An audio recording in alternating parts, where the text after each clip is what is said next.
Olá, este é o Mais 365, um percurso diário com a Bíblia, onde caminhamos pela história da salvação e deixamos que ela dê sentido à nossa própria história. Durante 365 dias, do Gênesis ao Apocalipse, com a tradução da Difusora Bíblica, descobrimos que Deus continua a agir no tempo e na vida concreta de cada um. Eu sou o Francisco e este podcast nasce das equipas de jovens de Nossa Senhora. Lemos a Bíblia inteira, um dia de cada vez, sempre sob o olhar de Maria. Hoje é o dia 171, estamos no período do Reino Dividido e vamos ouvir segundo o livro dos Reis 2, segundo o livro das Crónicas 25 e Salmo 70. Segundo o livro dos Reis 2. Aconteceu que quando o Senhor quis arrebatar Elias ao céu num redemoinho, Elias e Eliseu partiram de Gilgal. Elias disse a Eliseu: "Fica aqui, porque o Senhor envia-me a Betel." Mas Eliseu respondeu-lhe: "Pelo Deus vivo e pela tua vida, juro que não te deixarei." E desceram ambos a Betel. Os filhos dos profetas que estavam em Betel saíram ao encontro de Eliseu e disseram-lhe: "Não sabes que o Senhor vai levar hoje o teu amo por cima da tua cabeça?" Ele respondeu: "Sim, eu sei. Calai-vos." Elias disse a Eliseu: "Fica aqui, porque o Senhor envia-me a Jericó." Ele respondeu: "Pelo Deus vivo e pela tua vida, juro que não te deixarei." E assim chegaram a Jericó. Os filhos dos profetas que estavam em Jericó saíram ao encontro de Eliseu e disseram-lhe: "Não sabes que o Senhor vai levar hoje o teu amo por cima da tua cabeça?" Respondeu: "Sim, eu sei. Calai-vos." Elias disse a Eliseu: "Fica aqui, porque o Senhor envia-me ao Jordão." Mas Eliseu respondeu: "Pelo Deus vivo e pela tua vida, juro que não te deixarei." E partiram juntos. Seguiram-nos 50 filhos dos profetas, que pararam ao longe voltados para eles, enquanto Elias e Eliseu se detinham na margem do Jordão. Elias tomou o seu manto, dobrou-o e bateu com ele nas águas, que se separaram de um e do outro lado, de modo que passaram os dois a pé enxuto. Tendo passado, Elias disse a Eliseu: "Pede o que quiseres, antes que eu seja separado de ti. Que posso fazer por ti?" Eliseu respondeu: "Seja-me concedida uma porção dupla do teu espírito." Elias replicou: "Pedes uma coisa difícil. No entanto, se me vires quando estiver a ser arrebatado de junto de ti, terás aquilo que pedes. Mas se não me vires, não o terás." Continuando o seu caminho, entretidos a conversar, eis que de repente um carro de fogo e uns cavalos de fogo os separaram um do outro, e Elias subiu ao céu num redemoinho. Eliseu viu tudo isto e exclamou: meu pai, carro e condutor de Israel." E não o voltou a ver mais. Tomando então as suas vestes, rasgou-as em duas partes. Eliseu apanhou o manto que Elias deixara cair e, voltando, parou na margem do Jordão. Pegou no manto que Elias deixara cair, bateu com ele nas águas e disse: "Onde está agora o Senhor, o Deus de Elias? Onde está ele?" Ao bater nas águas, estas separaram-se para um lado e para o outro, e Elias passou. Os filhos dos profetas que estavam em Jericó, vendo o que acontecera diante deles, exclamaram: "O espírito de Elias repousa sobre Eliseu." E indo ao seu encontro, prostraram-se por terra diante dele e disseram: "Há aqui, entre os teus servos, 50 homens valentes que podem ir à procura do teu amo. Talvez o espírito do Senhor o tenha arrebatado e atirado sobre algum monte ou algum vale." Eliseu respondeu-lhes: "Não os envieis." Eles, porém, tanto insistiram que Eliseu condescendeu e disse: "Enviai-os." Mandaram, pois, 50 homens, que procuraram Elias durante 3 dias, mas não o encontraram. Quando voltaram para junto de Eliseu, que estava em Jericó, este disse-lhes: "Não vos disse eu que não fosseis?" Os habitantes da cidade disseram a Eliseu: "A cidade está muito bem situada, como pode ver o meu senhor, mas as águas são más e tornam a terra estéril." Eliseu disse-lhes: "Trazei-me um prato novo e ponde nele sal." Eles trouxeram-lhe. Eliseu foi à fonte das águas e deitou-lhes sal, dizendo: Isto diz o Senhor: tornei saudáveis estas águas, e elas não mais causarão nem morte nem esterilidade. As águas ficaram boas até ao dia de hoje, segundo a palavra pronunciada por Eliseu. Dali subiu para Betel. Enquanto caminhava, saíram da cidade alguns rapazitos, que se puseram a zombar dele, dizendo: sobe, careca, sobe, careca. Eliseu virou-se para trás, viu-os e amaldiçoou-os em nome do Senhor. Imediatamente saíram da floresta 2 ursos e despedaçaram 42 daqueles rapazes. Dali partiu para o Monte Carmelo, de onde voltou para a Samaria. Segundo livro das Crônicas 25. Amacias tinha 25 anos quando começou a reinar e reinou durante 29 anos em Jerusalém. Sua mãe chamava-se Joadã e era natural de Jerusalém. Ele praticou o que é reto aos olhos do Senhor, mas não com um coração íntegro. Desde que se sentiu seguro no poder real, mandou matar os servos que tinham assassinado o rei, seu pai. Mas não mandou matar os filhos deles, conformando-se com o que está escrito no livro de lei de Moisés, como o Senhor ordena. Os pais não serão mortos em lugar dos seus filhos, nem os filhos morrerão em lugar dos seus pais. Cada um morrerá pelo seu próprio pecado. Amacias reuniu os homens de Judá e dividiu-os por famílias, e pôs chefes de milhares e de centenas em todo o território de Judá e de Benjamim.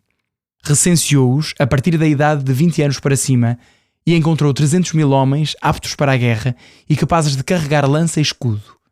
Depois assalariou por 100 talentos de prata 100.000 valentes guerreiros de Israel.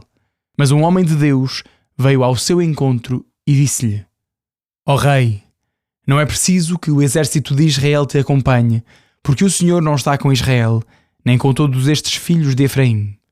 Se fores com eles, mesmo que dês mostras de valor no combate, Deus deixar-te-á cair diante do inimigo, pois Deus tem poder de socorrer ou de abater.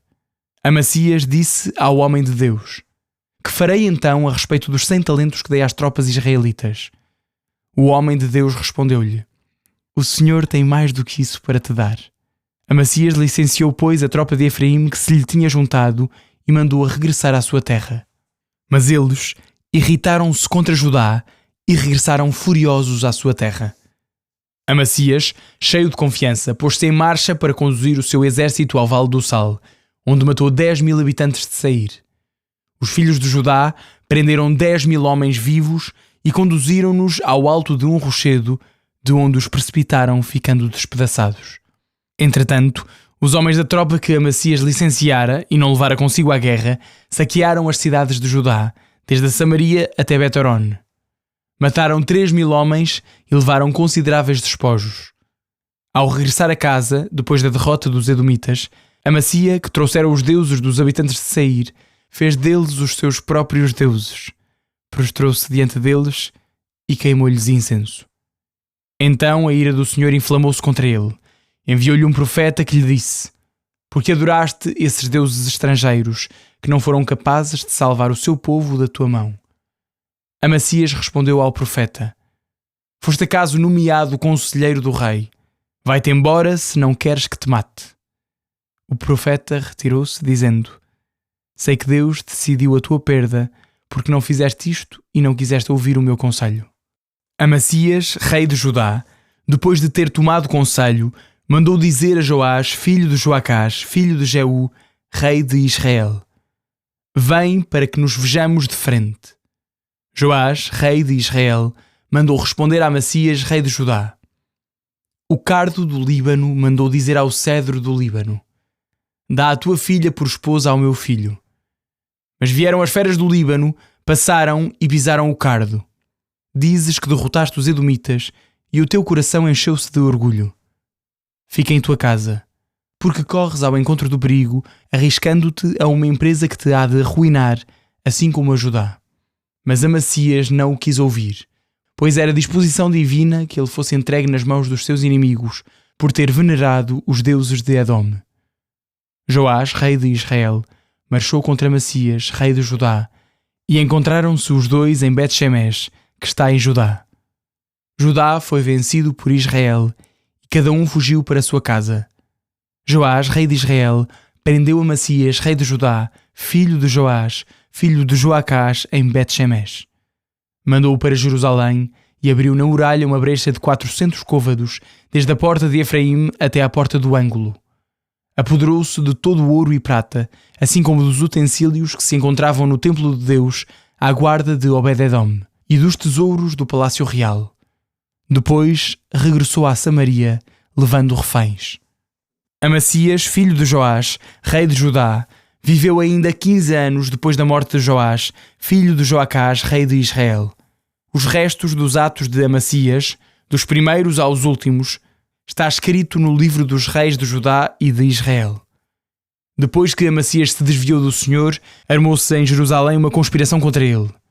Fugiu para Laquis, mas perseguiram-no e ali o mataram. Transportaram o seu corpo sobre cavalos e sepultaram-no com seus pais na cidade de David. Salmo 70. Ao diretor do coro, de David, em memorial. Ó Deus, vem em meu auxílio. Senhor, vem depressa socorrer-me. Fiquem confundidos e cobertos de vergonha os que procuram tirar-me a vida. Retrocedam e corem de vergonha os que desejam a minha desgraça. Fiquem atônitos e cheios de vergonha os que troçam de mim. Mas alegrem-se e exultem em ti todos os que te procuram. Digam sem cessar os que desejam a tua salvação. Deus é grande. Eu sou pobre e miserável. Ó Deus, cuida de mim. Tu és o meu auxílio e o meu libertador. Ó Senhor, não tardes.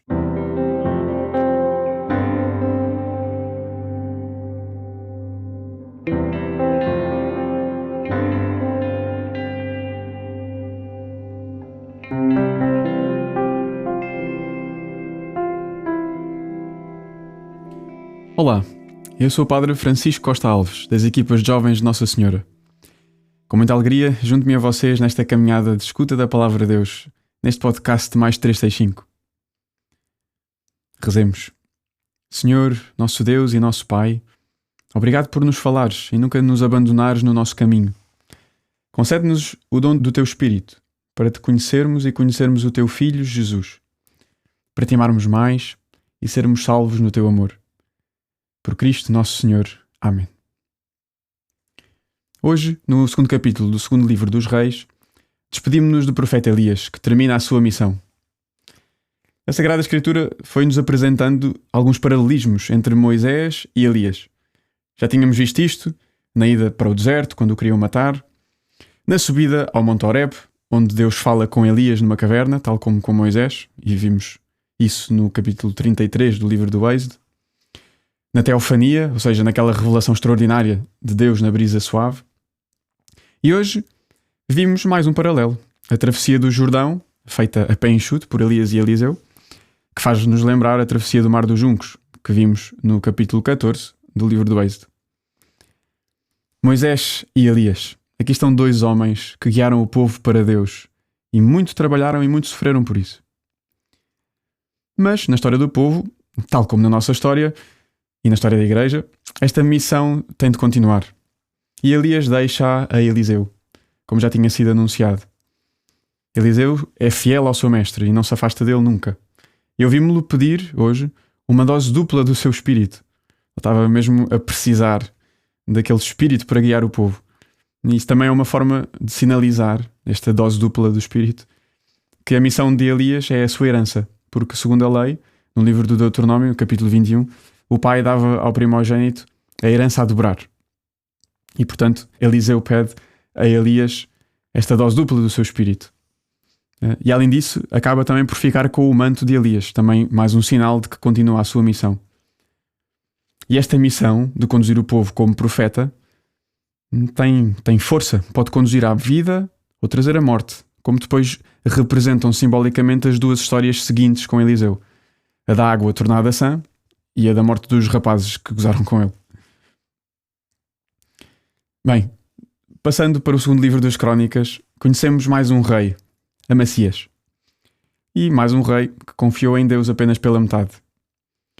Ele é orgulhoso e confundiu a vitória contra os Edomitas, dada por Deus pela sua fidelidade a ele, como uma conquista sua. Ficou demasiado inchado, no fundo. E acha que agora pode fazer tudo aquilo que lhe apetece. E cai na idolatria, queimou incenso aos deuses dos habitantes de Seir. E este é um problema terrível do coração humano. É que na verdade nós às vezes parecemos a Dory, do Nemo. Temos a memória curta, no fundo é isso. Pedimos auxílio ao Senhor nos apertos, mas depois logo a seguir, quando está tudo bem, quando vemos os problemas resolvidos, esquecemos-nos de Deus. E esquecemos que Ele também nos ama e nos quer conduzir quando a vida nos corre bem. Ele quer conduzir-nos sempre, todos os dias. Ora, depois, quando nos afastamos dele, normalmente caímos, claro. E não é por castigo de Deus. É por consequência natural de quem se afasta da fonte do bem. Já há uns dias usei a imagem da fogueira na tempestade. Quem se afasta da fogueira na tempestade, obviamente que congela. Por tudo isto, pergunto-te a ti que me ouves neste podcast do Mais 365. E tu? Tu permaneces fiel a Deus e humilde quando tudo te corre bem? Lembras-te de lhe dar graças em todos os momentos da tua vida? Às vezes tens dificuldade em lembrar-te disso. Aproveita e reza ao Senhor com o Salmo 70. Eu sou pobre e miserável. Ó Deus, cuida de mim. Tu és o meu auxílio e o meu libertador. Ó Senhor, não tardes. Glória ao Pai, ao Filho e ao Espírito Santo, como era no princípio, agora e sempre. Amém.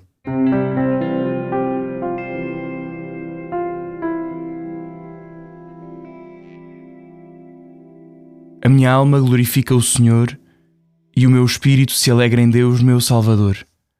Porque pôs os olhos na humildade da sua serva, de hoje em diante me chamarão bem-aventurada todas as gerações. O Todo-Poderoso fez em mim maravilhas, santo é o seu nome. A sua misericórdia se estende de geração em geração sobre aqueles que o temem. Manifestou o poder do seu braço e dispersou os soberbos. Derrubou os poderosos de seus tronos e exaltou os humildes. Aos famintos encheu de bens e aos ricos despediu de mãos vazias.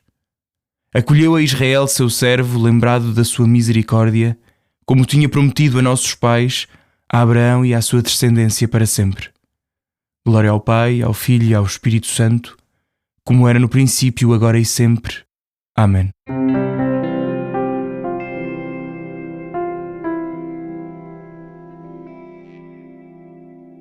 Final do dia 171. Há quanto tempo é que não lembras aquele amigo de que é bom voltar à leitura da Bíblia? Um abraço em Cristo. Até amanhã.